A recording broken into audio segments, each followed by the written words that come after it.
Bonsoir à tous, bienvenue sur le plateau Equinox Soir, votre décryptage quotidien de l'actualité de lundi à vendredi entre 19h et 21h, 18h, 20h, Greenwich Mean Time. La psychose s'empare-t-elle définitivement des habitants de Yaoundé? Beaucoup seraient tentés de répondre par l'affirmative. Au lendemain de la 5e déflagration d'un engin explosif improvisé en l'espace de 5 mois.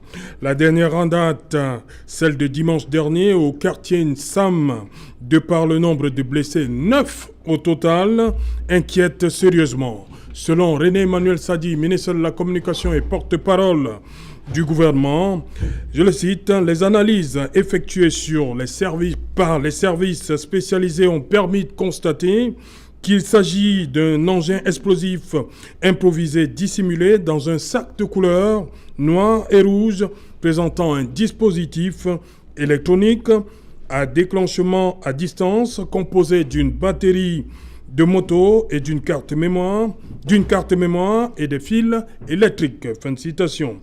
Après l'explosion d'une bombe artisanale le 2 juillet dernier au quartier Damas ayant fait 4 blessés, l'explosion d'un SAM, au regard de son lourd bilan, n'appelle-t-elle pas à une réactivation du plan mis en place par le délégué régional de la sécurité nationale pour la région du centre, à savoir le commissaire divisionnaire Didier Nga, au lendemain de la double explosion survenue à Yaoundé dans la nuit du 21 au 22 juin, à savoir le renforcement des contrôles, et des fouilles au niveau des taxis et des sacs. Madame, Monsieur, tout à l'heure, à 20h, c'est la grande édition d'information présentée par Julien Berthe-Bissaï. Tout de suite après, ce sera le débrief du journal. Et tout de suite, le fait du jour.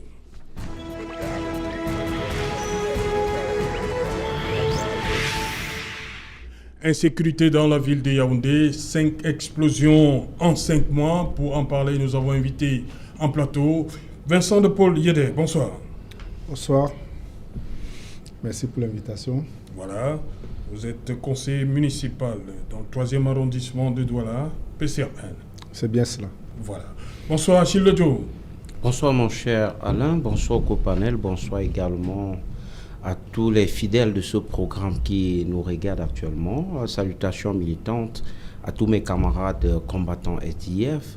Je profite également de l'occasion pour renouveler mes vœux de bienvenue à l'homme qui a permis au Cameroun de ne pas connaître un bain de sang en 92, son Excellence le Président national Ni John Fundi.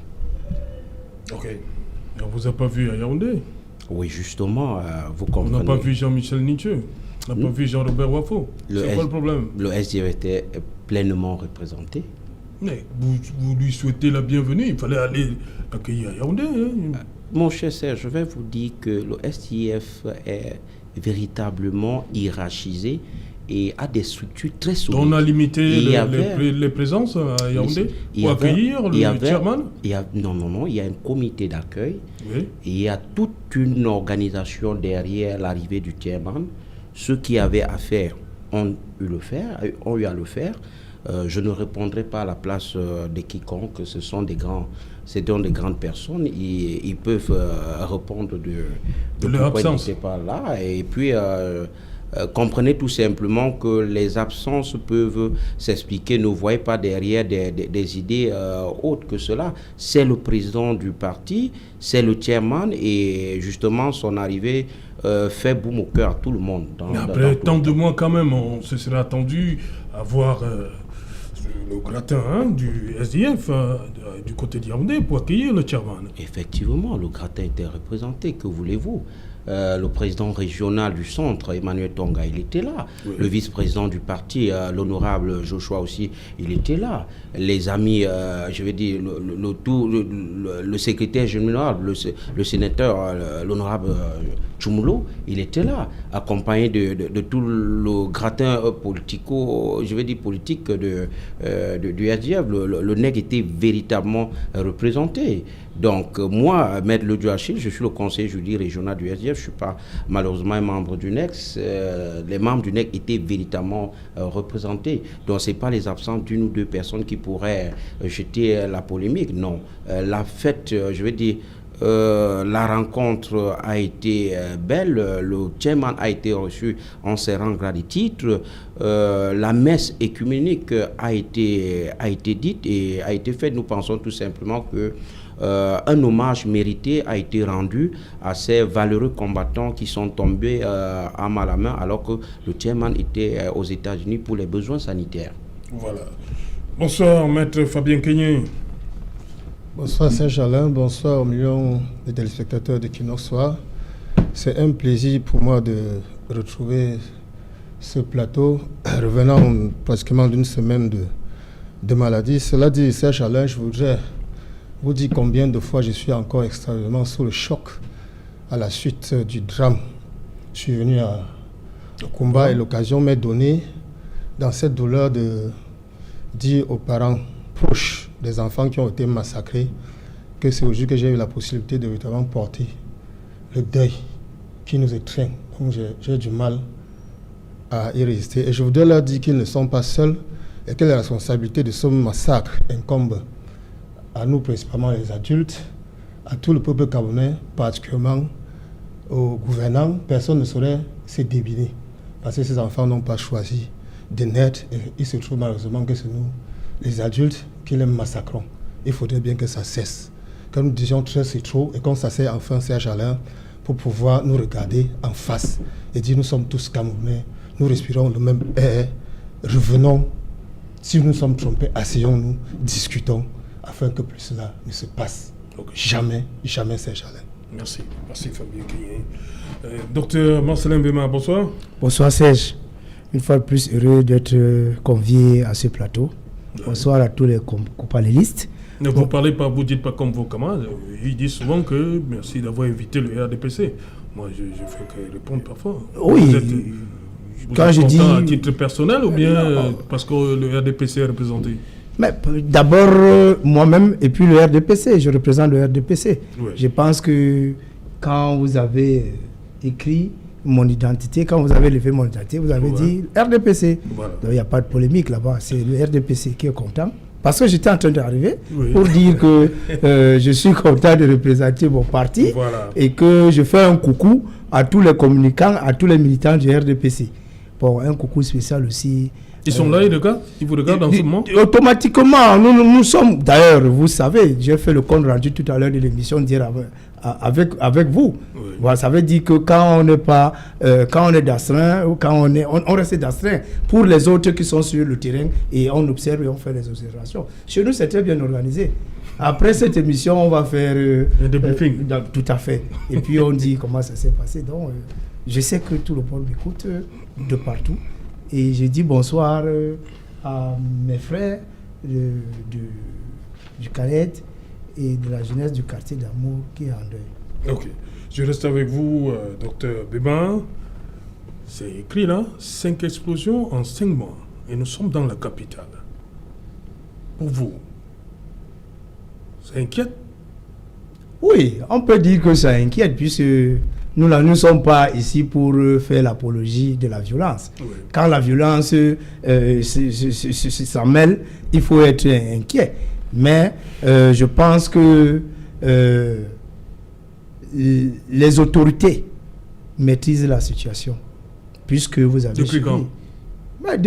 Depuis quand? Ça veut dire quoi? Je comprends non, pas. Vous dites que maîtrise. Le dernier... on a toujours maîtrisé la situation. La dernière explosion, c'était dimanche.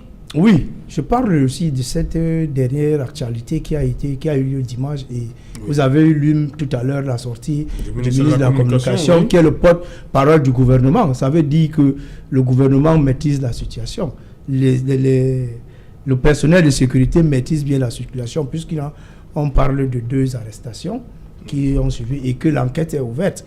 Et comme l'enquête est ouverte, nous savons que nous allons en savoir un peu plus après, au cours des enquêtes. Docteur Bema, vous voulez nous faire comprendre que c'était la dernière, sans vouloir... parce que ça fait déjà 5 quand même. Oui. Vous voulez dire que c'était la dernière? Non, on ne peut pas dire que c'est la dernière, puisque nous ne savons pas. Nous sommes en situation d'insécurité, parfois on peut dire créée par nous-mêmes. Ça veut dire que nous, les Camerounais, c'est nous qui créons cette situation. Bon, nous ne pouvons pas dire que c'est la dernière, mais nous disons seulement que les autorités qui sont en charge de la sécurité maîtrisent la situation. Puisque, vous savez, on n'a pas passé 2 ou 3 jours pour dire qu'on les a arrêtés. On connaît bien, on sait que le Cameroun, c'est un pays qui a l'information. Vous savez qu'en Afrique centrale, peut-être même en Afrique, le Cameroun est l'un des pays qui, dans le renseignement, je ne peux pas vous mentir. Donc, c'est pour cela que nous restons sereins. Parce que dans tous les cas, nous savons que bientôt, on saura de qui il est question. Puisqu'on sait de quoi il est question, on saura de qui il est question. C'est pour cela que cette enquête a été ouverte. Parce que faire des attentats à Yaoundé, vous savez, au départ, on avait pensé que c'était une affaire d'Ambazonie. Mais les Ambazoniens ont dit qu'ils n'avaient rien à faire avec Yaoundé. Surtout parce que, en fait, ce que veut l'Ambazonie, c'est quoi? C'est son territoire. Voilà. Maintenant, en venir à Yaoundé, non. Mais comme il y a des associés, il y a les alliés de ces gens-là. C'est pour cela que nous ne pouvons pas encore dire de quoi il est question. Mais on peut dire que ça peut être une branche de ceux qui pensent s'associer à ces embats, ou bien même, ça peut être même l'économie de guerre, puisque les gens trouvent bénéfice. Les gens ont fait de ça un fonds de commerce dans ce qui est en train de se passer. Nous ne pouvons pas négliger une piste. Toutes les pistes sont ouvertes et puis je pense que le résultat de l'enquête, ces résultats vont nous dire véritablement les vrais responsables de ces attentats, de ceux qui veulent inquiéter la quiétude à la capitale. Voilà, Vincent de Paul-Diédé, en juin dernier, c'était 2 quartiers de Yaoundé, Mélène et Mana. Le 2 juin, c'est le quartier d'Amaz. Le 14 août, c'était du côté de Mokolo. Et enfin, le 2 novembre, nous sommes ensemble. Voilà, j'ai dit 5 en 5 mois.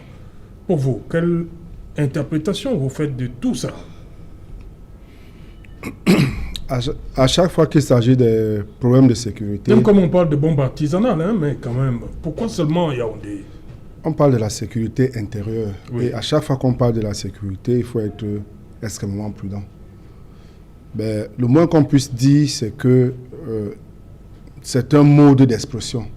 Il y a un message qui est passé. Oui. Lorsqu'on voit les 5 derniers mois, cet attentat est celui qui a fait le plus de blessés. Oui, 9.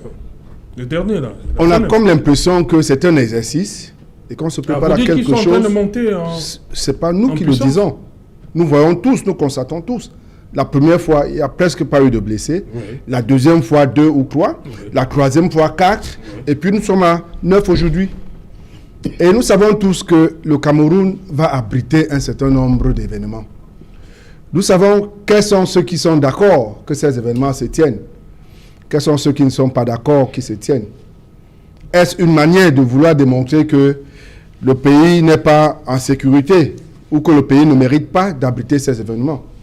On se pose bien la question. Mais ce qui est sûr, c'est que à travers ces attentats, on se rend bien compte qu'ils font les affaires de certaines personnes, de certains groupes organisés. Il me souvient qu'en début de cette année, contrairement à ce que le docteur disait, ou aux déclarations qui venaient d'être faites, les activistes sécessionnistes exigeaient que le conflit soit déporté au cœur du Cameroun, au cœur de la capitale, pour que ceux qui y sont ressentent aussi la douleur de ceux qui sont de l'autre côté du pays. Et il y a eu des arrestations qui ont été faites. Nous avons tous été témoins de ces différentes arrestations. Et lorsqu'aujourd'hui, il y a ces bombes artisanales qui explosent, on ne franchira pas le pas pour dire que c'est eux, mais on dira qu'on a vu ça arriver. On a également vu des gens qui ont estimé, qui ont sympathisé avec ces différentes activités-là, avec ces activistes, que ce soit à l'intérieur du pays ou à l'extérieur. On a vu des réunions que les gens ont tenues ensemble. Nous savons qu'il y a, y compris des partis politiques, qui sont prêts à cautionner toute action à condition qu'elle puisse conduire à l'éviction du chef de l'État actuel. Ça se dit dans les discours. Nous avons tous des vidéos. Donc, je donne là quelques indices qui peuvent nous permettre d'apprécier, mais qui démontrent davantage que la situation est complexe. Nous savons également qu'il y a des grands enjeux. Il y a des chaînes où les panélistes exposent là-dessus pour parler du combat qui est celui du Cameroun pour la libération de notre pays et plein d'autres choses. On a bien envie de se poser la question, est-ce que ce n'est pas cette menace extérieure qui est mise en exécution, puisqu'il s'agit, puisque nous l'avons vu avec le Boko Haram, où on a reconnu la main extérieure dans ce qui s'est passé avec le Boko Haram. Et dans les projets du Boko Haram, il y avait cette implantation de la violence à l'intérieur du pays, pour discret, parce qu'il faut bien voir qu'il y a un étirement de nos forces de sécurité entre l'extrême nord et le nord-ouest du pays. Et ces différentes zones de conflit compliquent la tâche à nos services de sécurité. Donc, il est assez difficile de se prononcer sur la nature ou l'origine de ce qui est en train de se passer. Mais nous savons que c'est une situation vraiment fort préoccupante. Et encore une fois, c'est le gouvernement qui est interpellé parce que c'est lui qui a en charge la sécurité des populations, c'est lui qui a en charge la sécurité de tous les Camerounais. Nous savons également que à travers ces attentats, des gens sortiront pour dire que nous avons exigé le dialogue. Parce qu'ils pensent que le grand dialogue qui s'est tenu sans eux n'en est pas un et qu'il faut organiser un autre dialogue où ils seront partie prenante. Et puisque, en s'exprimant d'une certaine façon, ils ne sont pas assez audibles, des actions comme celle-ci, fortes de manière symbolique, vont permettre que leur voix soit beaucoup plus portée. Donc, je dis qu'il y a plein de pistes. C'est des problèmes de sécurité où nous, qui sommes des acteurs politiques, on ne peut pas avoir toutes les réponses. Je crois que les spécialistes de la sécurité sont en train de travailler et ils nous diront. Ces quelques arrestations qui sont faites là sont juste des indices. On pourrait dire qu'ils sont des porteurs d'eau. Mais les commanditaires restent à être connus. Mais il y a un langage, il y a un terme qu'on utilise de ce côté-là. Ces personnes sont en exploitation. C'est le langage des spécialistes. Oui. Comprenez que je ne suis pas un spécialiste et que ça ne rentre pas dans le mien. Maître Fabien Kenyé, pour vous, cette situation, qu'est-ce que ça vous inspire comme commentaire? En 5 mois, 4 déflagrations au niveau de Yaoundé, la capitale. Est-ce qu'il y a un message derrière? Bien entendu, et qui porte ce message? Comme vous l'avez si bien dit, nous avons 5 explosifs, 5 explosions en 5 mois. Et il faut bien noter que vous avez indiqué dans 5 quartiers différents. Voyez-vous. Et nous nous trouvons là au cœur des institutions. Oui. Il y a sérieusement lieu d'avoir peur. Parce que, voyez-vous, Serge Alain, lorsque le conflit... Et comme il a dit, je ne vous coupe pas, il a dit, Vincent de Paul, on est en train de monter au niveau des blessés. Hein. Bien entendu, j'y arrive. On est à 9. J'y arrive, Serge Alain. J'étais disant que lorsque le conflit au nord-ouest a commencé, rappelez-vous que ceux qui avaient des revendications, somme toute légitimes, avaient l'arbre de paix en main et marchaient à main nue. On en est aujourd'hui au groupe armé à qui on attribue, ou certains attribuent aujourd'hui la responsabilité des massacres que j'ai décriés tout à l'heure. Il a été indiqué, Serge Alain, qu'à la suite de la dernière explosion, 2 personnes ont été arrêtées et sont en exploitation. Autant que j'ai suivi votre journal d'hier, il me semble qu'un monsieur a témoigné disant qu'une barrière avait été mise autour du lieu d'explosion et que c'est 2 personnes qui auraient franchi cette barrière qui ont été arrêtées. Cela témoigne un tout petit peu de la manière dont nos forces de police ou nos gouvernants peuvent opérer. Pour dire quoi, Serge Alain? Que plutôt que parfois de s'intéresser aux problèmes essentiels, que nous avons à la patate chaude, pour parler simple, que nous avons aujourd'hui entre les mains, nous avons face à nous plutôt des gouvernants qui procèdent premièrement par le déni. Parce que lorsque la guerre au Nord-Ouest a commencé, il avait été dit qu'il n'y avait pas un problème anglophone, alors que depuis pratiquement 1980, notre excellent compatriote Mongo Betty parlait déjà du problème anglophone. En 2016, autant que je me souvienne, et c'est inscrit dans le programme politique du MRC, nous tirions déjà la sonnette d'alarme pour dire que nous sommes sur des charbons ardents. Il y a un problème anglophone, il faut bien qu'on s'asseye pour le régler. Parvenu à ce jour, alors et surtout que nous avons encore le sang dégoulinant de nos enfants qui ont été à peine enterrés Saint-Jalin, les officines de l'État gouvernant RDPC ont sorti l'artillerie lourde pour marteler sur votre plateau, et ça c'est sur votre contrôle, que le MSC est responsable de la crise au Nosso, le MSC finance les terroristes. Cela est honteux pour nous. Parce que, M. Saint-Jalin, le RDPC aujourd'hui, plutôt que de prendre le taureau par les cornes et d'assumer sa part de responsabilité, parce que, voyez-vous, M. Paul Biya est le premier Camerounais, de par la Constitution. De par cette Constitution, nous lui avons donné un mandat pour veiller sur des personnes et des biens. Merci déjà. Nous lui avons donné un mandat pour veiller sur des personnes et des biens. Cela, c'est de manière théorique. Cela veut dire quoi? Que de quelque manière que ce soit, si un Camerounais se trouve souffrir dans sa chair, il emporte la première responsabilité. C'est comme ça que ça se passe dans des états normaux. Mais je vous dis en face, on martèle comme des loups déchaînés. Les communicants du RDPC écument les plateaux de télévision pour dire que nous en sommes responsables.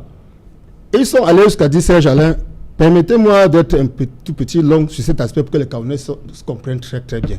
Ils sont allés jusqu'à dire que nous sommes allés à l'extérieur faire des appels au fond. Il s'agit d'une réunion qui s'est tenue à Cologne, à Munich, autant pour moi. Munich, oui. Je crois que le troisième vice-président du MRC est passé ici sur le plateau de télévision pour clarifier les choses. Et jusque-là, cela ne cesse pas, ces gens-là.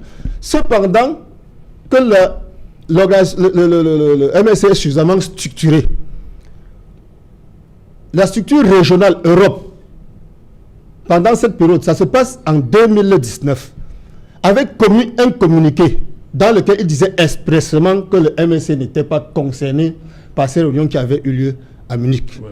En 2019, toujours, le cabinet de porte-parole de son excellent le président, le brillantissime professeur Maurice Kamto, le président élu du peuple camerounais, a fait effectivement un autre communiqué dans lequel il disait exactement qu'il y a une réunion qui s'est tenue à Munich, dont on appelait même au gouvernement d'union nationale pour voir dans quelle mesure on pourrait peut-être éventuellement prendre le pouvoir. Nous avons indiqué que dans notre programme de résistance, nous entendions procéder par des marches pacifiques. Il n'était pas question de nous, pour prendre le pouvoir par la force. Okay. Cela dit, Serge Alain, ces explosions qui se passent au cœur des institutions doivent suffisamment nous interpeller au premier chef, le premier d'entre nous, par la Constitution, comme je l'ai dit, pour qu'il s'asseye effectivement pour convoquer un dialogue inclusif. Lorsque nous disons dialogue inclusif, comme Vincent de Paul Yéné, Monsieur Vincent de Paul Yéné, que j'ai le privilège de rencontrer pour la première fois, il vous a dit, parce qu'il faut aussi se le dire, qu'une nouvelle race d'opposants est née aujourd'hui, plutôt que de s'attaquer aux gouvernants dont on décrit 40 ans de gabegie, il s'attaque à l'opposition. Cette opposition-là allait jusqu'à dire, Serge Alain, qu'on ne compare pas ou qu'on ne juge pas les exactions des gouvernants avec les crimes que peuvent commettre les sécessionnistes ou les groupes armés. Je m'en vais vous dire pour que cela soit clair. Oui. L'armée camerounaise est une armée aguerrie. C'est-à-dire qu'elle est formée à l'école de guerre. Elle est une armée professionnelle. C'est-à-dire que lorsqu'on va en guerre, on lui a enseigné le droit de la guerre, elle doit protéger les civils. Elle doit protéger les femmes, elle doit protéger les enfants. A contrario, en face, nous avons des gens qui ne comprennent rien du tout, qui n'agissent que par la drogue et la violence. C'est pour cette raison que lorsque des actions se passent, on dit que c'est l'État ou les gouvernements qui sont au premier chef condamnables. C'est la même manière que moi, avocat, lorsque je commets une infraction d'abus de confiance, ma peine est doublée, alors que vous qui êtes simple citoyen, la vôtre, elle est de moitié. C'est de la même manière, cher Alain, que lorsque quelqu'un qui pratique les arts martiaux se trouve en bagarre avec quelqu'un d'autre, n'est-ce pas? C'est celui qui fait les arts martiaux qui est, me semble-t-il, blâmable. Donc il faudrait que nos gouvernants cessent de faire comme l'autruche, de mettre la tête sur le feuillage pour prendre effectivement à cœur le problème des Camerounais, qu'on s'asseye pour faire un véritable dialogue inclusif afin que ce qui s'est passé n'arrive plus jamais. Voilà, merci Maître Fabien Kenyé. On passe à un autre avocat au barreau du Cameroun, Maître Achille Lejo. Yaoundé, déjà, ça fait 5 en 5 mois. C'est de trop. La capitale, c'est de trop. Bien sûr, le siège des institutions de la République, c'est de trop. Est-ce que vous sentez que le gouvernement prend la situation à bras-le-corps? Il faut le dire véritablement, les yeux dans les yeux, le gouvernement de Yaoundé ne maîtrise pas la situation. Et il faut aussi le marteler, c'est ce gouvernement qui est responsable de la situation. Il n'y a pas deux responsables en l'État. Et je vais m'expliquer. Pour l'expliquer, il faut d'abord passer par l'importance de la sécurité dans un État, car d'après la pensée de Hobbes, la pensée à laquelle j'adhère d'ailleurs, la sécurité est consubstantielle à l'État. La sécurité a fait l'État et l'État a fait la sécurité. Pour dire qu'on ne peut pas concevoir un État sans sécurité. Et ceux qui sont chargés d'assurer la sécurité des personnes et de leurs biens ne peuvent être que ceux-là qui ont le pouvoir, c'est-à-dire l'ordre gouvernant, c'est-à-dire les gouvernants. Alors maintenant, on arrive à une situation où, que ce soit à l'intérieur, que ce soit à l'extérieur, c'est-à-dire au niveau transfrontalier, on se rend compte que la sécurité du pays est menacée. Alors, à qui revient la faute? Il faut d'abord dénicher le responsable, regarder les causes avant de voir maintenant ce qu'on peut proposer comme piste de solution. Le véritable responsable de la sécurité des Camerounais n'est autre que le président de la République. Il ne s'agit pas des conjectures politiciennes, il s'agit de la lecture constitutionnelle de ses attributions. Quand vous regardez les articles, je veux dire l'article 5 de la Constitution du Cameroun, il est évidemment que le président de la République est le garant de l'intégrité territoriale du Cameroun. Quand vous combinez cette lecture à l'article 8, ces alinéas 1, 2, 3, vous convenez également avec moi que le président de la République, 1, il est le chef des forces armées. 2, il est garant de la sécurité intérieure et extérieure de la République. Alinéa 3, article 8. Très bien. Ça veut tout simplement dire que si un Camerounais vient à être en insécurité, lui, il doit en répondre. Et je me souviens que lors de ses multiples discours, il a pris l'engagement d'assurer l'intégrité du territoire du Cameroun. Il a pris l'engagement d'assurer la sécurité à tous les Camerounais. Aujourd'hui, on se rend compte tout simplement que dans le langage, je veux dire dans le champ lexico-politique de tous ceux qui interviennent au nom du RDP, c'est-à-dire ce parti-État qui gère le Cameroun avec condescendance et déni, vous rendrez tout simplement compte que le champ lexico-politique se résume en 3 mots: autorité, ordre, sécurité. Et ce champ lexico-politique a 3 phases fétiches. Il faut restaurer l'autorité de l'État. La force régnera par tous les moyens, l'ordre, ainsi de suite. Et quand on analyse les faits, nous nous rendons tout simplement compte que la situation... L'ordre régnera par tous les moyens, ou bien force reviendra à la loi. C'est ce que vous voulez dire? Ça, c'est ce qu'ils ont l'habitude de le dire. Ça, c'est des phrases fortes qu'ils ont l'habitude de balancer sur les plateaux de télévision. Maintenant, sur le plan de la pratique, on se rend compte que le gouvernement du Cameroun aime toujours, ou alors a cette fâcheuse habitude de réagir toujours et ne se trouve jamais dans l'action. Si tant il est vrai que c'est ce refrain, c'est-à-dire ces trois phrases qu'ils ont l'habitude de prononcer, s'insèrent dans une dynamique acceptable de restauration de l'autorité de l'État, force est tout de même de constater qu'au jour d'aujourd'hui, l'ordre régnant de Yaoundé est en train d'échouer dans sa politique de sécurisation ou alors de sécurité. On se demande véritablement s'il y a une politique globale de sécurité au Cameroun. À ce niveau, difficile de répondre. On ne comprend pas comment est-ce qu'au Cameroun, seuls les bulletins de renseignement relativement aux hommes politiques sont pris en compte. On ne comprend pas. Les bulletins de renseignement prévisionnels qui feraient état d'une potentielle mise en œuvre d'une bombe artisanale comme celle-là, apparemment ça passe... Maître Achille Ledjo, oui. pour les cas, je crois le cas de Sam, il y a des gens qui arrivent dans un débit de boisson avec un sac, il prend une bière, il commande la bière, puis il fait semblant d'aller fumer une cigarette à l'extérieur, puis paf, ça explose. Comment vous pouvez gérer ce genre? C'est Jalin. Regardez... Un client qui entre dans un débit de boisson, comment vous... Ne regardez pas en fin de chaîne. Oui. Le Cameroun est l'un des pays où tout est négligé, sauf les bulletins de renseignement prévisionnels. Je vous le dis, le Cameroun ne blague pas avec les bulletins de renseignement prévisionnels. Si on vous dit qu'il y a un sac pareil, je veux dire un engin qui est entré dans la ville et dans la capitale économique du Cameroun, Yaoundé devait se poser des questions relativement à la chaîne de contrôle. Il y a absolument eu faille quelque part.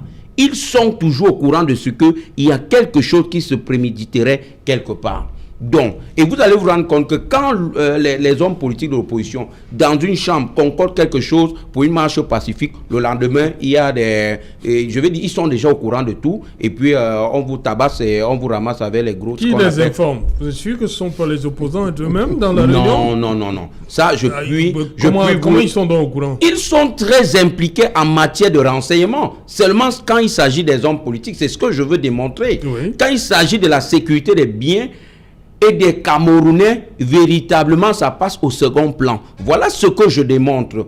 Et quand vous regardez les causes ne peuvent être que le délaissement des acteurs sociopolitiques en situation difficile.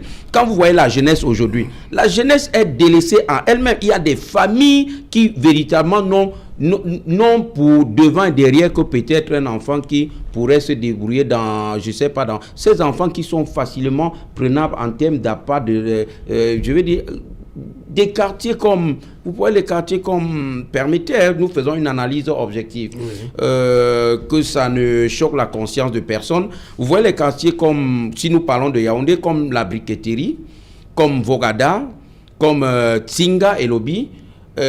Ce sont des quartiers qu'on appelle trivialement les quartiers chauds. Ce sont des quartiers où rien n'a été entrepris comme développement socio-culturel pour ce ne reste distraire ou occuper cette jeunesse qui parfois défavorisée, une jeunesse qui parfois quitte de son village pour se retrouver à Yaoundé à la recherche de la vie meilleure, comme le disait l'artiste Tala André Marie, mais se retrouve devant la réalité de la vie de Yaoundé et se rend compte maintenant que entre rêve et réalité il y a un grand fossé. Et cette jeunesse maintenant se livre à ce qu'on peut appeler la toxicomanie, le tabagisme, la violence, la prostitution et tout le reste là. Okay. Et au finish, effectivement, ils sont très corruptibles en ce que on peut facilement les détourner de leur chemin, les mettre dans ce genre de groupe qui sont en réalité des ennemis de la patrie. Okay. Donc, moi je dis et je le maintiens, ceux qui sont responsables de cette situation, c'est le gouvernement du RDPC qui a toujours géré ce Cameroun avec condescendance et déni, qui ne veut pas regarder les problèmes d'en face. J'ai peur tout à l'heure quand vous allez me demander, Maître Ledio, quelles sont les pistes de solution. J'ai peur d'en donner quelques-unes parce que je suis sûr que le RDPC ne pourra jamais prêter l'oreille attentive à ce que l'on pourra dire. Docteur Mbema, on a constaté quand même que tout ceci arrive toujours dans des endroits de forte concentration humaine. C'est pour faire le maximum de victimes possible. Serge, comme je vous ai dit au départ, les gens ont décidé depuis un bon bout de temps, se sont prononcés, c'était pas caché, qu'ils vont rendre le Cameroun ingouvernable. Vous voyez que c'est le processus. Et puis, comme vous-même vous avez aussi constaté, ça monte de crescendo. Donc les gens sont en train de démontrer que, effectivement, le Cameroun va rester ingouvernable tant qu'ils ne parviennent pas à leur fin.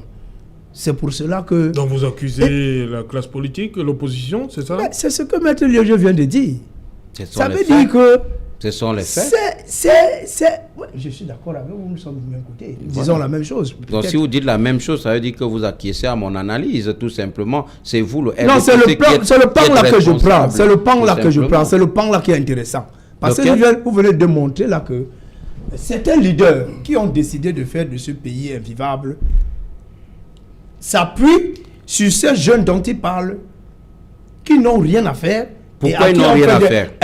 Non, je dis... Quelle est votre politique d'insertion de la jeunesse? Je peux parler. Quelle est votre politique d'occupation de la jeunesse? Est-ce que je peux parler? Vous comprenez? Je suis très déçu que ça vienne de Maître Ledio qui ne sache pas qu'il y a toute une gamme de projets pour la jeunesse.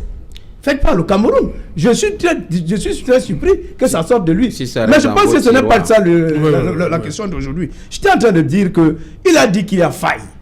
Je suis d'accord. Parce qu'il y a toujours faille partout. Avoir une faille ne veut pas dire qu'il n'y a pas de sécurité. Le bandit qui vous contrôle tous les jours, la police est formée pour attraper le bandit. Mais le bandit réussit toujours. C'est la même chose. On est dans ce genre de situation où les gens politiques, les hommes politiques qui ont décidé de mettre le Cameroun à mal, utilisent, comme il a dit, ça veut dire qu'il est aussi... D'ailleurs, vous lui avez posé une question tout à l'heure, qui n'a pas pu répondre. Pourquoi il n'était pas à Yaoundé pour recevoir son chairman? Non. Vous avez vu, maintenant, il a eu des problèmes pour vous expliquer cela. Oh là là, moi j'ai... maintenant, il était très poli. Ça, ce sont les ragoûts des égouts. Qu'est-ce que vous me dites là? Moi, je ne suis pas obligé absolument d'être là. De par ma casquette et mon rang politique. Alors, vous n'êtes pas obligé de répondre. Il ne doit pas me dire que tous les descendants de M. Bia, il est là. Je peux? Voilà, je voulais dire seulement que j'ai trouvé mon ami Maître Ledio prolixe tout à l'heure quand c'était... Voilà. Mais quand il fallait expliquer cette situation, il n'a pas pu expliquer la situation. Je veux dire qu'il y a eu faille parce que partout, on peut avoir ces failles, mais cela ne veut pas dire que c'est l'incompétence de ceux qui ont la charge de la sécurité. Merci. Je vous ai dit à l'immédiat, on a pris 2 personnes. Je suis seulement désolé quand Maître Kenyé venait de dire tout à l'heure que c'est parce que les 2 personnes ont franchi une barrière qu'on les a arrêtés. Je dis, en tant que maître, un grand avocat comme il est... Je vous ai parlé d'un témoignage. Restituez la vérité. Finalement, vous avez mal à la vérité. Mais vous ne pouvez pas venir dire ça comme ça. Il faut d'abord recouper l'information. Ça s'est passé au journal. C'est ce qu'on a dit, monsieur. Non, quand vous dites, est-ce que vous avez recoupé l'information? C'est ce que j'ai dit, que c'est passé au journal. Non, c'est vous qui avez l'information. Quand c'est passé un journal, comment, chef? On n'est pas venu ici pour quand on dit quelque chose de sérieux, on doit recouper l'information. On ne dit pas parce qu'on a cru entendre. Parce qu'on peut même mal entendre. Donc je veux le dire comme ça là. Ceux qui sont arrêtés, on va nous dire après pourquoi ils ont été arrêtés et qu'est-ce qu'on reproche à ces personnes. Voilà. Pourquoi ne pas venir nous arrêter nous autres? Deuxièmement, je voulais aussi dire que je suis fier d'entendre dans un laps de temps, vous avez donné la parole à Maître Kenyé tout à l'heure. En 1 minute, il a dit une chose et son contraire. Parce qu'il a dit, nous avons donné nos voix au président de la République Paul Biya. Et quelques temps après, il a dit le président élu, l'autre là. Donc moi je me demande... L'autre là? En fait, je ne veux pas citer des noms. Pourquoi? Parce que moi, je ne connais pas le président élu. Mon président élu, c'est Paul Biya. Bon, il a parlé de quelqu'un d'autre qui est président élu. L'insécurité à Yaoundé, c'est le thème. Oui, mais c'est vous qui avez parlé de ça. Je vous réponds seulement. Je vais revenir sur ça. Ne dis pas que l'insécurité à Yaoundé. Parce que toi-même, tu ne t'es pas trop lancé sur ça. L'insécurité à Yaoundé, c'est quelque chose qui est maîtrisé, si vous voulez entendre, qui est maîtrisé par les autorités chargées de cette sécurité. 5 explosions dans 5 quartiers différents. Vous avez maîtrisé quoi? Mais vous savez combien on a évité en 5 mois. Oui, mais vous savez combien a été évité? Ils sont formés pour éviter cela. Est-ce que vous savez combien ont été évités d'explosions comme ça avant qu'une n'en explose? Zéro. Quand ils évitent, vous n'êtes pas au courant, s'ils avaient évité que ça devait faire l'objet de grands comités. Je crois que c'est moi qui parlais. Ils n'ont rien évité. Je crois que c'est moi qui parlais. Parce que depuis que vous parlez, moi je n'ai pas pris votre temps de parole. Mais depuis que moi j'ai pris la parole, vous avez déjà intervenu plus de 6 fois. Apparemment, vous n'avez pas d'argumentaire, c'est tout. Parce que vous me coupez. L'insécurité à Yaoundé, c'est tout. Je crois que vous êtes un co-panéliste. Je ne savais pas que vous... L'insécurité à Yaoundé. Docteur Demandez-lui de me laisser parler. Allez-y donc. Voilà.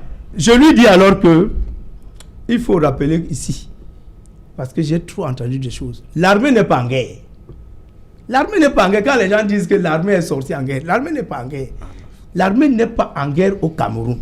On a affaire aux bandits. On a affaire à certains badauds, on a affaire à certaines personnes qui ne comprennent même rien. Ils sont à la solde de ces hommes politiques qui ont décidé de mettre le Cameroun en mal. C'est de ça qu'il est question. Et comme nous savons notre efficacité dans la sécurité, je vous jure que cela sera su. Et on saura qui se cache derrière ces bombes qui sont posées de façon un peu récurrente. Voilà, merci. Je pose la même question à Vincent de Paul Guédé. Toujours dans des quartiers à forte concentration humaine. C'est pour faire le maximum de victimes? Oui. Ou bien c'est le caractère artisanal qui évite encore qu'on arrive au niveau de l'hécatombe, hein? Oui, mais il est clair que si on veut faire le maximum de victimes, il faut qu'on place la bombe là où il y a beaucoup de gens. Oui, ils ont choisi les débits de boissons. On sait que les snack bars, ça a commencé par un marché. Voilà. Donc ils savent très bien ce qu'ils font. Mais moi, ce que je voudrais dire, parce que j'ai été un peu tangué là tout à l'heure par Maître Kenye, je voudrais lui rappeler, et cette phrase n'est pas de moi, que l'opposition n'est pas un parti politique. Alors, ce n'est pas parce que nous sommes tous de l'opposition que nous allons adopter les mêmes postures. Et même dans votre propre parti politique, vous ne parlez pas de la même voix.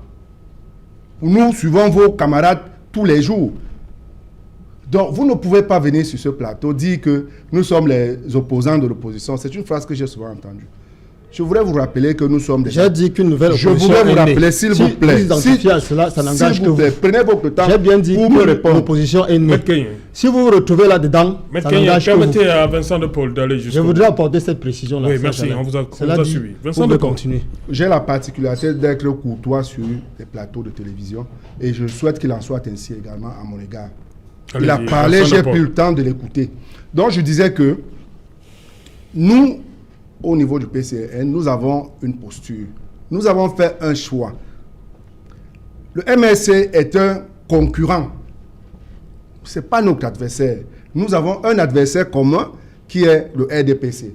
Tout comme le SDF, ce sont des concurrents. Et lorsque nous prenons la parole publique, nous avons pour objectif de séduire ceux qui nous écoutent, de les amener à adhérer à notre idéologie. Et donc, il est de bon ton que s'il y a des failles dans leur stratégie, qu'on les mette en avant. C'est tout à fait normal. Et c'est de bonne guerre. Et moi, c'est la première fois que je vois dans un pays où il y a eu attentat et les hommes politiques viennent sur un plateau de télévision faire le procès du gouvernement. Ah bon? Si l'on est bien d'accord qu'il y a des choses qu'on reproche à ce gouvernement, mais tout au moins, on commence par la condamnation de ces attentats. Et je n'ai aucunement entendu, venant de Maître Kenye ou de... aucune condamnation sur ces attentats. Ce n'est pas possible. Vous ne pouvez pas venir sur un plateau de télévision des Camerounais qui viennent poser des bombes pour tuer d'autres Camerounais et vous ne les condamnez pas. Vous venez condamner le gouvernement. Nous combattons tout ce gouvernement, mais on commence par, de manière symbolique, par une condamnation. Curieux quand même. Ok, ce qu'on aurait dû faire, ce que les autres font ailleurs dans ce genre de circonstances, c'est qu'ils réclament plus de moyens pour la police. Ils réclament plus de moyens pour que la sécurité soit plus efficiente. Qu'ils engagent le gouvernement à mettre plus de moyens pour que les populations soient plus sécurisées. Mais on ne peut pas venir ici aujourd'hui ressortir toutes les tâches. Ça fait presque 40 ans que ce discours-là est tenu et rien n'a changé. Merci Vincent de Paul, on revient parce que c'est l'heure du journal. Dans un instant, bonsoir Julien Berthe-Bissaï, au menu ce soir. Bonsoir Serge Alain, bonsoir aux téléspectateurs d'Equinox Télévision.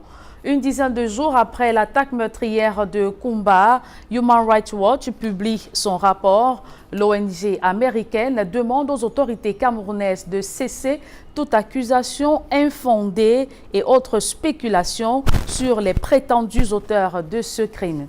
Et nous irons en Côte d'Ivoire où Alassane Dramane Ouattara entre à grands pas au palais présidentiel du quartier du Plateau. Le candidat du RHDP a enregistré un score fleuve de 94% de suffrages face à ses adversaires qui ont boycotté l'élection présidentielle. Ces derniers étant plutôt engagés sur le chantier d'un gouvernement de transition. Serge Alain.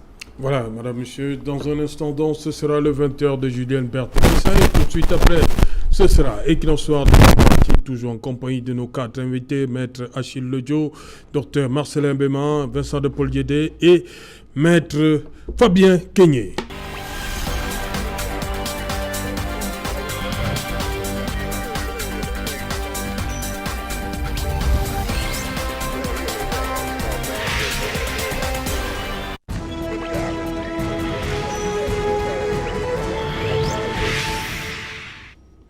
Retour sur le plateau, c'est l'heure du débrief du journal, toujours en compagnie de Vincent de Paul Guédé, maître Achille Ledjo. Il est également là, docteur Marcelin Béman et maître Fabien Kenyé. Alassane Dramane Ouattara, élu dès le premier tour avec 94% de voix. C'est j'allais autour. Voyez-vous, excusez-moi, ça c'est mon appellation personnelle. Nous avons encore là affaire à un voleur d'élection.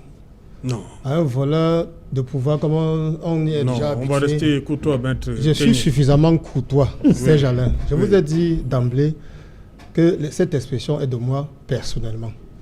Il s'agit là d'un cas de voleur d'élection. Je le dis pourquoi? Parce que en ce qui me concerne, juriste et avocat, nous le savons tous, la Constitution ivoirienne ne permettait pas à ce monsieur de se représenter comme un candidat en Côte d'Ivoire. Et pour l'avoir fait, Serge Alain, vous n'êtes pas sans ignorer combien d'Africains sont tombés. Et en réaction, comme d'habitude, c'est toujours propre au voleur d'élection, il a rejeté la responsabilité sur ses opposants. Alors et surtout que si ce troisième mandat n'avait pas eu lieu, on n'aurait pas eu ces morts-là. Le champ lui a été laissé libre. Vous aurez constaté que les élections... En face, il avait Kakabé. Quadio Conan Bertin. À qui on a donné, On a donné 1,94%. Je crois qu'il ne vous a pas échappé cette vidéo qui a fait le buzz dans la toile dans laquelle il y avait plus de votants, je crois, dans un bureau de vote que d'inscrits. Donc, pour ce qui me concerne, je crois que l'Union africaine, bien qu'elle ait donné un satisfecit, soit dit en passant, vous n'êtes pas sans ignorer que c'est la foi des anciens chefs d'État.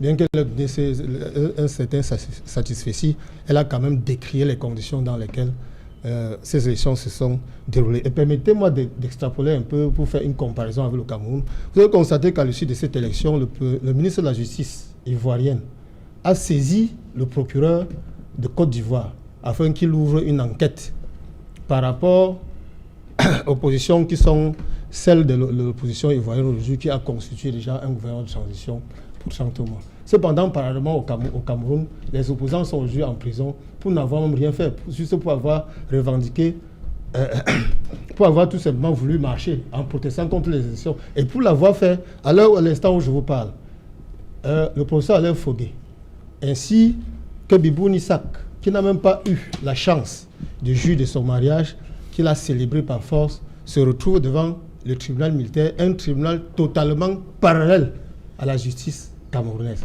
voyez-vous. Donc nous sommes en pleine dictature, nous sommes déjà un peu habitués à ça. Il faudrait qu'à un certain moment, ce vieux qui devrait être des personnes sacrées pour nous reviennent à la raison et quittent le pouvoir avant que le pouvoir ne les quitte. Maître Achille Lodjo, face à ce score, 94%, dès le premier tour, il faut rappeler qu'en Côte d'Ivoire, c'est l'élection présidentielle, c'est à 2 tours. Il était unique également. Hein? Oui, ben voilà, mon cher Serge, c'est ce qui, je pense, avant le 31 octobre, ce qui se conjuguait au conditionnel depuis quelque temps se dit maintenant au mot d'indicatif, c'est-à-dire la certitude. 2 faits marquants, 2 faits saillants, ce score à la soviétique, 94,27%. Et l'élément majeur aussi, c'est le taux de participation qui est au-delà des 50%. Oui, 53%. Donc vous comprenez que quelque part, si l'on veut faire une analyse objective, il y a des questionnements. Car voyez-vous, toute l'opposition ivoirienne et qui, n'est-ce pas, appelle au boycott, et on vous dit après qu'il s'agit là, c'est-à-dire que le mot d'ordre semblerait ne pas avoir été suivi. Donc, dans tous les cas, je voudrais tout simplement relever ici que les Ivoiriens, dans leur grande majorité, gagneraient à se parler parce que, voyez-vous, la politique aujourd'hui est devenue quelque chose de très dangereux. Verser le sang, marcher sur le sang de ses frères pour aller absolument au palais présidentiel, cela me semble pas conseillable. L'opposition ivoirienne, ma foi, je ne fais pas son procès, a quelque peu été naïve parce que, voyez-vous, pour ma part, je pense que cette opposition aurait dû décider, je veux dire, donner sa position de façon franche à l'entame de ce processus. On est arrivé et on est arrivé à une situation suivant laquelle aucun opposant, que ce soit Henri Konan Bédié, que ce soit Pascal Affi-N'Guessan, ces 2 poids lourds de l'opposition ivoirienne aujourd'hui, personne n'a officiellement retiré sa candidature. Dans un premier temps, le camp du parti au pouvoir vous attribuera les scores que bon leur semble, et puis ça va rester dans les archives. Il aurait été de bon ton que cette opposition se retire officiellement de ces élections et annonce véritablement qu'elle ne participera pas. Donc, quelque part, je me dis que cette opposition, au cours du chemin, s'est rendu compte de l'inégalité des forces sur le terrain. Bref, cette opposition se serait rendu compte de ce que Alassane Ouattara avait quand même du pain, je veux dire du pain et du poids. Et qu'est-ce qu'il fallait faire? Il fallait faire volte-face et il se faisait ça. Donc, véritablement, aujourd'hui, je veux dire, hier, vous avez vu une alliance Bédié, je veux dire Ouattara, Barbeau contre Bédié. Aujourd'hui, on voit une alliance Bédié, Barbeau contre Ouattara. Donc, et ce sont des alliances qui peuvent véritablement mettre la Côte d'Ivoire sous le feu et les conséquences économiques humaines seraient véritablement insurmontables. Donc pour moi, s'il y a matière à dire quelque chose, je dirais tout simplement que le processus a été lancé, tout le monde a été d'accord, maintenant les élections sont sorties. Que de faire fronde et aller créer un gouvernement parallèle ou aller un comité national de transition, ça va lever les attentions, ça doit radicaliser les uns et les autres, et la conséquence ne sera que le pauvre Ivoirien qui parfois a du mal à joindre les 2 bouts. Donc, véritablement, que l'opposition ivoirienne s'imprègne de la grande pensée, je dis bien de la grande pensée, de son excellent le Tchemani John Fundi pour éviter un bond de sang en Côte d'Ivoire. Ok. Voilà, Vincent de Paul Yédé, malgré tout, Alassane Dramane Ouattara va inaugurer un 3e mandat. Vous pensez que ça peut prospérer, l'initiative mise sur pied depuis hier par Pascal Affinguessan et Henri Konan Bédié. Oh, non, Ça peut gêner véritablement le troisième mandat du président Ouattara? Ils n'ont travaillé que pour ça. En réalité, ils n'ont pas cru à ces élections.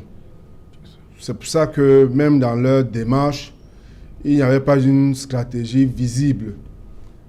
Parce que face au passage en force, ils ont voulu opposer la force eux aussi. Mais malheureusement, il s'est trouvé jusqu'à présent que le président Ouattara tient le bon bout. C'est lui qui a l'armée, c'est lui qui a les services de renseignement. Donc, ils n'ont pas pu jusqu'à présent. Laurent Gbagbo avait tout ça en 2010, non? Oui, sauf qu'il n'avait pas le soutien de la communauté internationale. Voilà. Et nous n'avons pas Vous oublié... avez suivi le président Ouattara au sortir de son... Lorsqu'il est allé voter, vous avez suivi ce qu'il a dit? Non, mais qu'il ne se moque pas de nous. Parce que nous savons très bien que lui, tout comme ceux que nous voyons dans notre pays, s'est appuyé sur la communauté internationale pour accéder au pouvoir, après avoir mené une guerre contre le régime en place. C'est grâce à la communauté internationale qu'il a pu accéder au pouvoir. Et nous avons vu ce qu'il en a fait. Vous comprenez son discours au sortir du vote? Mais vous comprenez le discours du président Ouattara? C'est un discours politique. En réalité, il est gêné par ce qu'il a fait. Sur vos plateaux ici, les politiciens sont venus clamer la grandeur de cet homme lorsqu'il disait qu'il ne se représentera plus. Ouais. Et au prétexte du décès de son dauphin, il revient se présenter comme si en Côte d'Ivoire, on ne trouvait personne. C'est une insulte pour ce peuple-là. C'est une insulte à l'intelligence pour penser qu'aucun Ivoirien, même dans son parti politique, n'était capable de briguer ce poste de président de la République. En réalité, il n'a jamais voulu partir. Est-ce qu'on improvise un candidat? Non. Parce que tout semble avoir été préparé pour Amadou Gon Coulibaly.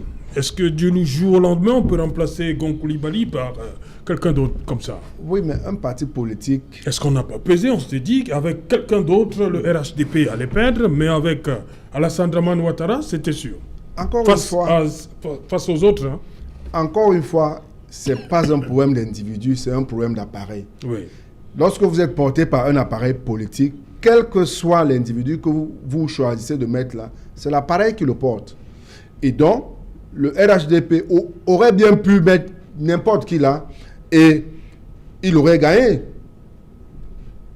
Tout au moins... Avec ce score-ci, 94%? Non, mais ce score-ci est logique. Les autres n'ont pas cru aux élections, n'ont pas envoyé leurs partisans aller voter.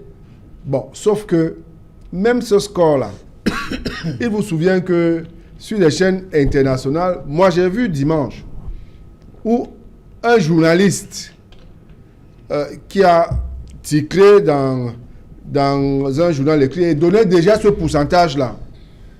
Il donnait déjà ce pourcentage-là. Fort, hein? Ben, c'est passé, on a tous vu. Okay. Petit Afrique Magazine ici, si vous voulez. Okay. Oui. Voilà. Il a dit que les Ivoiriens allaient se présenter à 53% et tout cela. On comprenait qu'on préparerait déjà l'opinion publique à accepter ce pourcentage-là. Et c'est ce qui se passe aujourd'hui.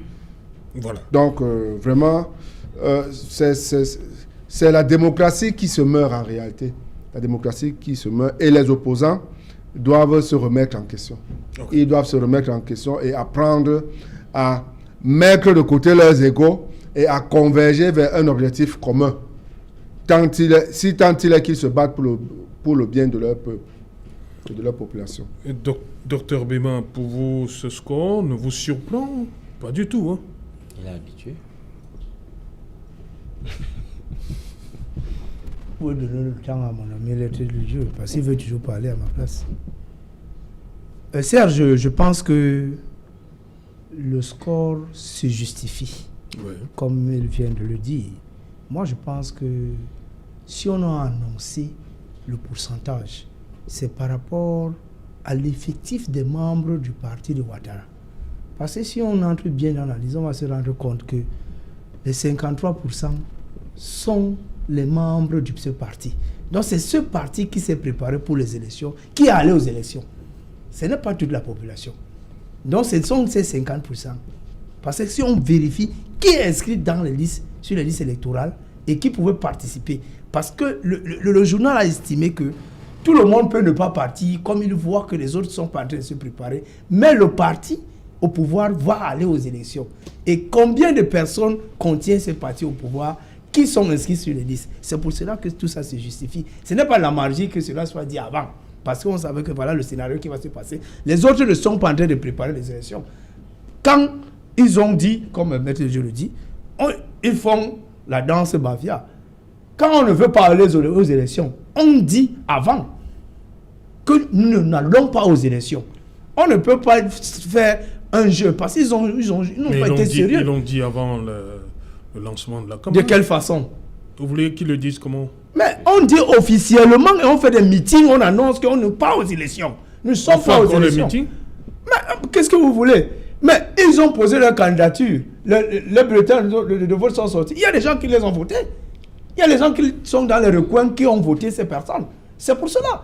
Il fallait être pragmatique en disant vertement qu'on ne va pas aux élections. Là, on a fait un bulletin unique. Oui, mais le bulletin unique, c'est pourquoi? C'est parce qu'ils ont le système de bulletin unique. Mais les gens n'ont pas eu l'information que leurs candidats sont retirés au tréfonds. Parce qu'il faut aussi considérer cela. Nous vivons aussi. Quand les gens ne se prononcent pas à temps et de façon verte, ça se passe comme ça. Bon, maintenant, ceux qui sont allés aux élections, c'est le parti au pouvoir. On est sûr que... Pardon? Et Kakabe, le candidat indépendant. Oui, et lui aussi. Bon, c'est pour cela que le score est là. Ce n'est pas 94% de la population ivoirienne. C'est 80% de ceux qui sont allés aux élections. Oui, et ceux qui sont allés en faveur de Ouattara. Et ils sont 53%. Et ces 53%... Non, ça c'est le taux de participation. De ce taux de participation. C'est de là où on a pris 94%. Voilà. Je dis donc ce taux de participation, ce sont les membres du parti qui étaient dans les listes électorales, du parti au pouvoir. C'est eux qui ont voté. Donc il n'y a pas de sorcellerie à dire que le score était qu'on a avant. Non, c'était seulement une démonstration scientifique que les gens ont fait. Voilà, rapidement, on va revenir chez nous. On a parlé des autres. Revenons donc chez nous, au Bercail. On va prendre la direction de Kumba. Maître Kenyé pour la Tangandji, une semaine après, revient à Kumba. Il promet des jours difficiles aux commanditaires et auteurs de ce qui s'est passé à Kumba.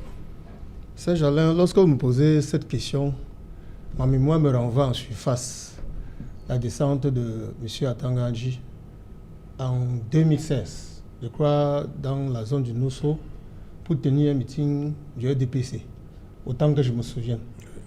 Vous n'êtes pas sans ignorer, je prends le peuple à témoin, dans quelles conditions il a quitté cette zone-là. Et ça m'amène à poser une autre question, celle de savoir si dans l'intervalle, la population du Nord-Ouest est entrée en odeur de sainteté avec lui. Je poursuivrai en disant, il y a une expression, une métaphore que l'un de mes confrères a utilisée sur l'un de vos plateaux, je crois que ça devait être droit de réponse. Maître Tsapi Lavoisier, pour ne pas le citer, il a dit qu'il y a une expression bamileke de la zone dont il est ressortissant qui dit « quand on tue, on ne va pas au deuil ». Quand il a eu dit ça, il ne s'agit pas de la mort physique, c'est-à-dire qu'il ne veut pas dire tuer physiquement. Pour dire que Paul Atangandji emporte une responsabilité entière par rapport à ce qui se passe au Nosso. Pour ce qui me concerne, c'est un pyromane. Cela dit, je pense qu'il est irrecevable. Ça, j'allais le dire de manière ferme, Paul Atangandji est irrecevable à exercer quelque menace que ce soit, parce que s'il avait usé un tant soit peu la tempérance en tant que ministre de l'Intérieur, nous n'en serions pas là où nous en sommes. Pour peu qu'on ait le sang humain qui coule dans nos veines, personne ne peut accepter que les auteurs des actes aussi ignobles ne soient pas punis. Donc c'est le sentiment partagé par tous les Camerounais qui sont un tout petit peu épris de sang. Ce qui importe aujourd'hui pour nous, comme je l'ai dit, c'est que nous asseyons les déclarations intempestives les déclarations à la Yankee ne servent à rien, ça ne peut qu'envenimer la situation. Parce que s'il était si fort, il me semble qu'on n'aurait pas eu ce drame. Il me semble que ces personnes ne seraient pas encore en brousse en train de terroriser la population. Ces bandes armées n'existeraient pas. Que cela cesse. Lorsqu'on a échoué, il faut débarrasser le plancher et laisser les autres faire. Okay, nous en avons marre par rapport à ces menaces. Vincent de Paul Yédé. Le ministre de l'administration territoriale est dans son rôle. Donc, le ministre de l'Intérieur. C'est le ministre de l'Intérieur. Il y a des problèmes de sécurité. C'est normal qu'il descende sur le terrain et qu'il galvanise des troupes et qu'il se rassure que le travail est bien fait. Bon, et puis de l'autre côté également, les populations. Je crois qu'il n'est pas venu les mains vides. Les populations ont quand même bénéficié d'une certaine attention dont il était porteur. Bon, maintenant que la personne de M. Atangandi soit acceptée ou pas, c'est son rôle, de toutes les façons. Quelqu'un d'autre à sa place serait toujours en train de faire ce même travail. Bon, on peut toujours critiquer la manière avec laquelle le gouvernement a géré cette crise, le début de cette crise et tout le reste, mais nous n'en sommes plus là. Nous sommes aujourd'hui à rechercher les voies de sortie. Et donc, ces événements qui ont eu lieu à Kumba nécessitaient quand même que, après le deuil, que l'on aide ces populations et surtout qu'il y a les obsèques qui ont été programmées. Donc, c'est tout à fait normal qu'ils passent par là. OK. Maître Achille Ledjo, vous? Oui, mon cher Serge. Le ministre de l'AT, il est dans son rôle. Ben voilà. De promettre des jours pas très reluisants à ceux-là qui ont commandité et ceux qui ont exécuté cet ordre-là. Ce qu'il faut retenir de prime abord, c'est que le SDF, une fois de plus, condamne fermement ce qui s'est passé du côté de Kumba, car aucun acte ne pourrait justifier, je veux dire, aucune justification ne pourrait plaider en faveur de ces actes-là. Autre chose maintenant, c'est que, est-ce que le ministre de l'administration territoriale est dans son rôle? Ben voilà, quelqu'un a dit que le gouvernement du RDPC est conçu de bons pyromanes. Moi, je vais tout simplement dire que pourquoi le gouvernement du RDPC doit toujours être dans la réaction et jamais dans l'action? Ça, c'est la question que je me pose. Et ce ministre-là, c'est-à-dire, il a un champ lexical qui prête toujours à... Je ne vais pas dire l'adhésion, mais qui prête toujours à interrogation. Quand il doit intervenir, il doit toujours... Il a l'habitude d'utiliser toujours des mots du genre qui connotent une certaine menace qui ne dit pas son nom. Moi, personnellement, j'attendais que le ministre de l'administration territoriale descende comme il l'a fait, mais que ces menaces soient dirigées vers la chaîne des responsabilités en ce qui concerne les bulletins de renseignement, et j'insiste là-dessus. Le garant de la sécurité des Camerounais n'est autre que le président de la République, qui est en même temps le président du RDPC. Ça, ce ne sont pas des analyses politiciennes. Il s'agit des contributions constitutionnelles du président de la République, tel que ressorti à l'alinéa 3 de l'article 8 de la Constitution du Cameroun. Donc, si aujourd'hui le sang coule au côté de quelque part que ce soit, il faut interroger M. Paul Biya et son gouvernement. Merci. Dr Mbema, pour terminer, on est arrivé au terme de l'émission. Effectivement, je félicite le ministre de l'administration territoriale. Et on parle du temps, et vraiment, il faut ce temps. Le ministre de l'administration territoriale, c'est ça, administrer le territoire. Je pense qu'il est dans son rôle et son discours sied bien avec la circonstance. Et nous félicitons Monsieur le ministre et le président de la République avec tout son gouvernement. Merci. Merci Maître Achille Ledjo, merci Dr Bema, merci Vincent de Paul Yédé, merci à vous Maître Fabien Kenyé. Merci Serge-Alain. Voilà, Madame, Monsieur, nous sommes donc arrivés au terme de cette édition Equinox Soir. Toute l'équipe conduite par Innocent Abega vous donne rendez-vous demain lorsqu'il sera 19h pour un autre numéro Equinox Soir, émission d'utilité publique. Bonsoir, Kumba.